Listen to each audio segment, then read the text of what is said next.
sallah, karanta alqur'ani. Ba a yin azumin ramadana ba a karanta qur'ani, dole tare suke tafiya. Da haka kowa ya ware kansa wani wuridi na musamman da zai rinka yi na karanta alqur'ani. Izu ɗaya za ka rinka yi, rabin izu za ka rinka yi, shafi kaza za ka rinka yi kullum. Kada ka yadda wata rana ta zo maka baka karanta qur'ani ba, ko da safe ko bayan azhar ko bayan la'asar ko bayan isha'i ko kafin sahur ko idan ka gama sahur kafin ka tafi masallaci, buɗe qur'ani ka karanta, kaga albarkar da za ta same ka. Kai addu'a wannan lokaci na sahur, duk addu'ar da aka yi a lokacin sahur Allah yana karba. Lokaci ne da Allah yake karba. Wa bil asari hum yastaghfirun. A yau ita istighfari, a tuba zuwa ga Allah. Bayan ka karanta alqur'ani sai kuma ciyarwa. Azumi baya yiwa ba a ciyarwa.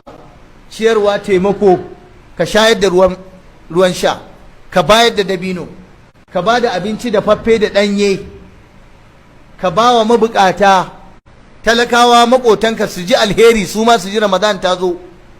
Amma mutum ya zo Ramadan ta zo, Allah ya rufa maka asiri bawan Allah, ka je ka yi cefane, ka ciko buɗin motarka, kalar taliya kaza, kalar spaghetti kaza, kalar makaroni kaza, kifin gwangwani kala kaza, naman gwangwani kala kaza, da naman tolotolo, da naman kaza, da naman zabuwa, duk a haɗa maka, da naman rago, da naman saniya, da naman raƙumi. Wadata in mutum ya same ta ba abin da baya yi. Wani za a zo a jera masa abinci wajen 10 wallahi a watan Ramadana. Abinci 10 matansa suke masa wanda zai buɗe baki da shi, amma wallahi ba zai iya cin ƙwaya 3 lafiyayyu a ciki ba. Ya za a yi da sauran? Sai a zubar, watakila unguwarsu babu almajirai. A lokacin da talaka ɗan uwansa yana kwana bayi da kunun da zai sha. Yau da za a daho kunu da siga, koko da siga a nan a kawo masallacin nan, wallahi mutane wawa za su yi su karɓa. Ƙosai, yau da za a toya ƙosai a kawo shi, malam da warwaso ake karɓa. Fiwa wata ruwan sanyi da warwaso ake karɓa. Haba ummatan Muhammadin sallallahu alaihi wasallama. Yanzu ba ku da kuɗin da za ku rinka sayan ruwa ko da ta shiga al'ummar ku. Yanzu ba ku da kuɗin da za ku sayi buhunan wake a rinka toya ƙosai ana raba a masallatai. Yanzu ba ku da halin da za ku sayi buhunan shinkafa ku raba gidan talakawa a rinka ɗan buɗe baki da sahur da shi. Yanzu ba ku da yanzu duk arzikin da Ubangiji ya muku ba za ku iya taimakawa mutane ba. To ba a yin watan Ramadana, ba a azumin watan Ramadana ba tare da an taimaki wani ba. Manzo Allah ya ce aka ce kana Rasulullahi sallallahu alaihi wasallam ajwadun nas, annabi shi yafi kowa kyauta. Wa kana ajwad ma yakunu fi Ramadan, mafi kyautar manzon Allah a watan Ramadana. Yuti ata'a man la yakhsha al-faqra, annabi yana bada kyauta irin kyauta wanda baya jin tsoron talauci. Bayarwa yake yi kyauta annabi da Ramadana tafi yawa. Ana so kai ma kyautarka da Ramadana tafi yawa. Da haka ku ciyar da mutane, ku agaza mutane, ku tallafa mutane, ku yalwata mutane, ku fidda su daga talauci, ku fidda su daga yunwa, ku fidda su daga kaza, ku fidda su daga kaza, a taimaka musu sai a samu lada. Da ɗaiɗaikun waɗannan abubuwan da na gaya muku, wallahi dan adam sai ga ya samu gafara da kuma istighfari. Dole Ramadana sai da istighfari. Waɗannan su ne jakukuna guda 5 da suke makale a jikin watan Ramadana. In dai kana Ramadana sai ka yi su. Fatan mu ya koyan uwana, mu yi amfani da wannan dama da Allah ya bamu a matsayin mu na musulmi wanda muka yi imani da Alkur'ani. Ku karanta Alkur'ani, ku yi wa kasar ku addu'a Allah ya ba ta lafiya da zaman lafiya. Ƙasar nan idan ba kun yi da gaske ba, ina wannan bayanin dan ya isa ga kunnan kowa. Idan ba mu tsaya ba, muka tsaya da gaske muka taimaki ƙasar nan aka samu zaman lafiya ba, wallahi in ba sa ba Allah ya kiyaye, sai an kwammace abin da aka samu a baya na gaba sai ya fi muni in ba mun yi da gaske ba. Allah ya kiyaye.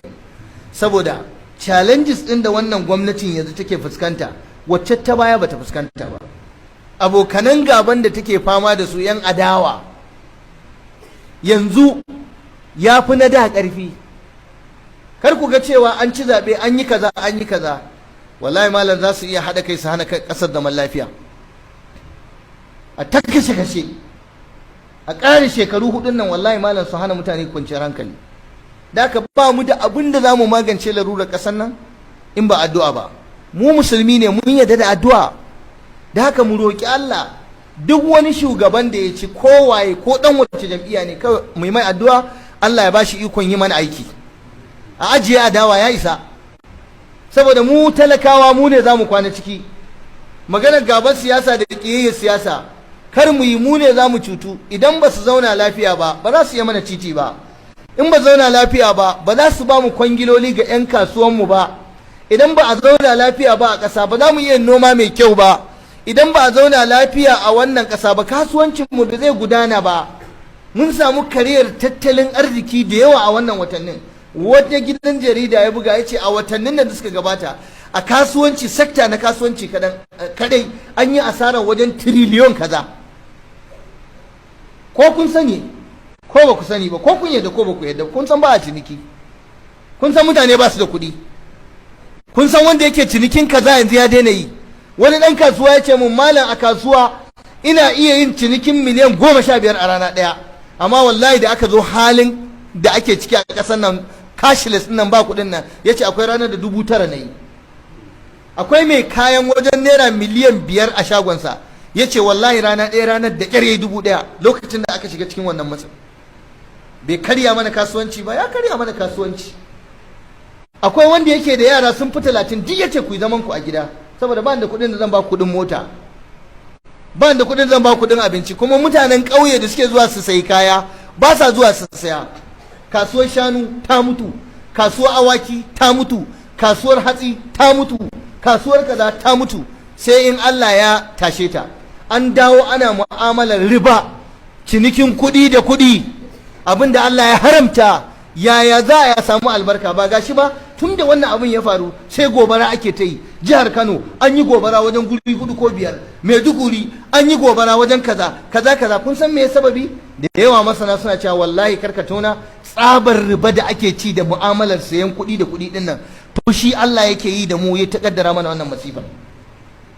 Amma me ya jawo mana? Shugabanninmu su suka jawo mana, suka jefa mu a cikin wannan yanayi.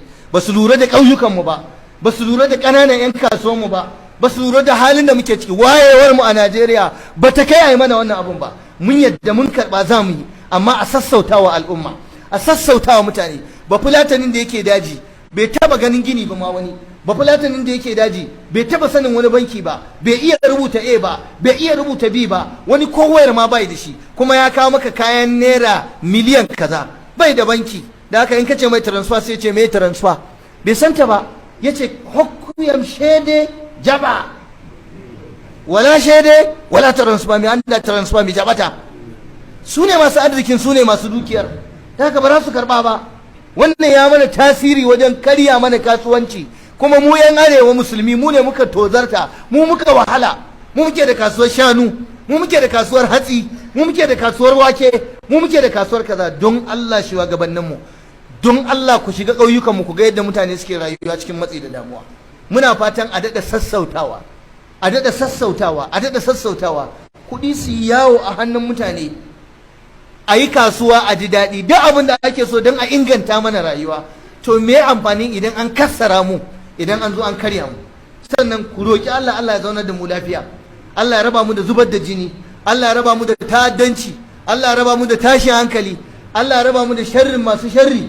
Kuma lalle ne gaba, ƙiyayya, adawa ta siyasa a haƙuri da ita, a haɗa kai a yi wa ƙasa aiki, a jihohi a haɗa kai a yi wa ƙasa aiki. Wanda Allah ya riga ya bashi ya bashi, ko ta hanyar halal ko ta hanyar haram, ya dai zama ya ci, shikenan kawai sai mu yi haƙuri, kar mu ta da hankali mu zo mu ƙare shekaru guda 4 ba mu amfana da komai ba. Kuma muna kira lalle ne 'yan arewa, gwamnatin da ta ci federal government yanzu, ku matse su, ku shiga jikinsu, a ganku a jiki, kar mu zo mu yi biyu babu, mu da wahalar ba da ƙuri'a kuma a zo a yi gwamnatin babu mu. Ina faɗa wa manya-manyan mu 'yan arewa da tsofaffin gwamnoni da manya-manyan sanatoci da suka sauka da manyan 'yan kasuwa da sarakuna, ku matsi mutumin nan, ku je jikinsa, kar ku bari a zo a gudanar da gwamnatin nan mu zama muna ta azumi muna zaune mu ban san me ake ciki ba. Mu 'yan arewa mu muka yi wannan zaben, mu 'yan arewa ƙuri'ar mu ce ta kai wannan matsayi, mu 'yan arewa da haihuwar mu da 'ya'yanmu da matanmu mu ne muka yi wannan. Ba abin da kiristoci a ƙasar nan ba su yi mana ba. Sun hada kai sai sun yaƙe mu, sun hada kai sai sun kunyata mu, sun hada kai sai sun zubar da mu, sun hada kai sai sun yi kaza. Allah ya taimake mu bayan mun rarrabu, mun watse, mun kakkasu, mu kashi 4 ko kashi kaza, ƙuri'ar mun baza ta. Duk da haka Allah ya ce ba zai kunyata da musulunci ba, ya taimaki musulunci da musulmai. To ku tsaya ku matsi gwamnatin, ku taimake ta da shawara mai kyau. In kuka je kuna ta adawa, wallahi za a zo a ƙare shekarun ba mu a ciki ko ba sa'a ba ma ya zama rashin zaman lafiyar mu a bangaren mu yafi yawa.